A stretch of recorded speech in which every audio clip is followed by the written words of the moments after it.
Hello, people of YouTube. I just thought I'd give a little summarized video of what's going on at the end of round 2, as well as help our new allied teammate, my friend Tyler Gearhart, jump in and help get his board all set up. So here we are at the top of round 3. Germany is getting ready to post up their video, and I'll have that up as soon as they get theirs. So I wanted to get this one up real quick before they could get theirs.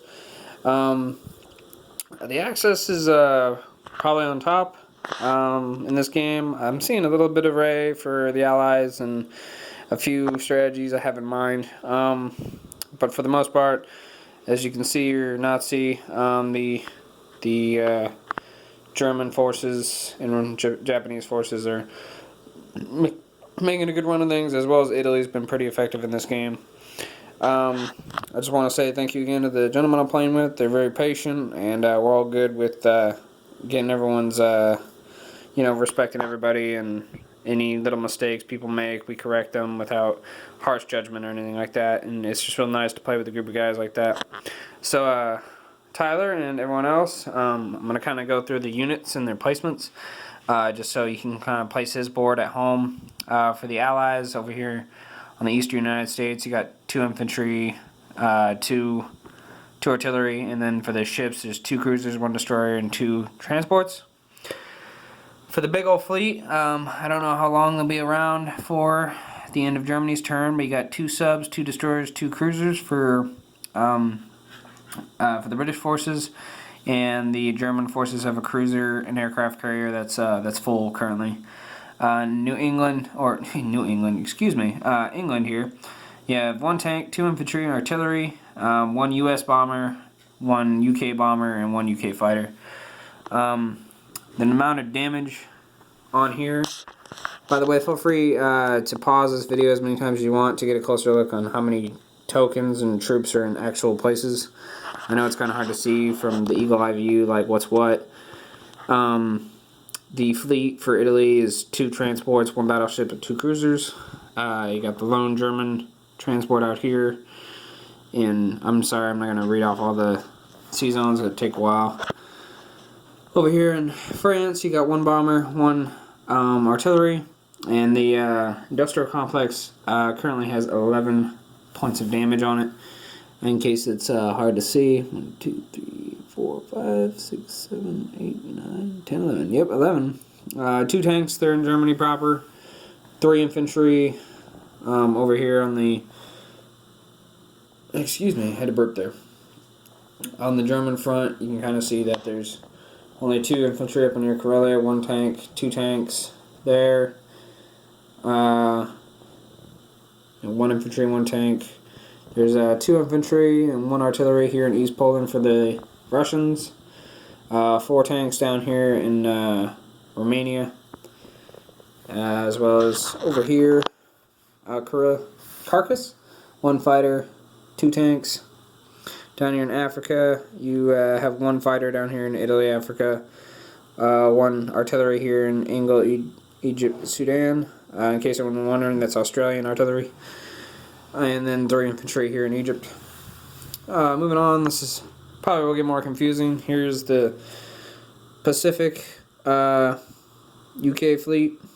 It's not the greatest to look at, but there's 3 infantry there in India, 1 artillery. Japan, I'm gonna kind of have to just let you go with what you see because it'll take a while. 2 infantry there in whatever place you can pronounce there. 3 infantry in Fukan, 1s where you see them, 2 Chinese up in the back corner. Over here, we got 1 fighter, 2 infantry, 2 tanks up in Soviet Far East, 2 transports, 2 aircraft carriers, both full. Up in the sea zone up there, near Japan proper, you got 3 infantry, 2 tanks, 1 artillery, 1 destroyer, 1 transport, 1 aircraft carrier, with 1 fighter. Moving down here, Philippines, still held by U.S. forces, has a cruiser off its shore. Going down here, you got 1 infantry, 2 infantry, battleship, transport, Over here you got Australia with 2 infantry. Not much, but over here in the islands, you kind of see that the U.S. does Wake Island, Midway, and Hawaiian. For the U.S. fleet, we have 4 subs, 2 destroyers, 1 battleship, 1 aircraft carrier, 2 fighters. East or Western United States, 2 infantry. Eastern Canada, 1 infantry. And Alaska has 1 infantry and 1 fighter as well. Hopefully I didn't really miss anything. If y'all want to see specific, like what numbers which, feel free to pause the video as you're going along to do troop placements, especially for my friend who's setting up to take over the U.S. Feel free to pause it so you can see exactly how many chips are everywhere. But for the most part, I covered it. One last thing I wanted to go over in this video is, so in my U.S. term, which I just posted up, I made one mistake. I forgot to replace the 2 infantry that were here in the Balkans for Italy. Due to the second revised Italy turn, those 2 troops never went anywhere, so they were still there. As well as, I meant to, I forgot, but there was a fighter in Western United States, and I moved that up to Alaska.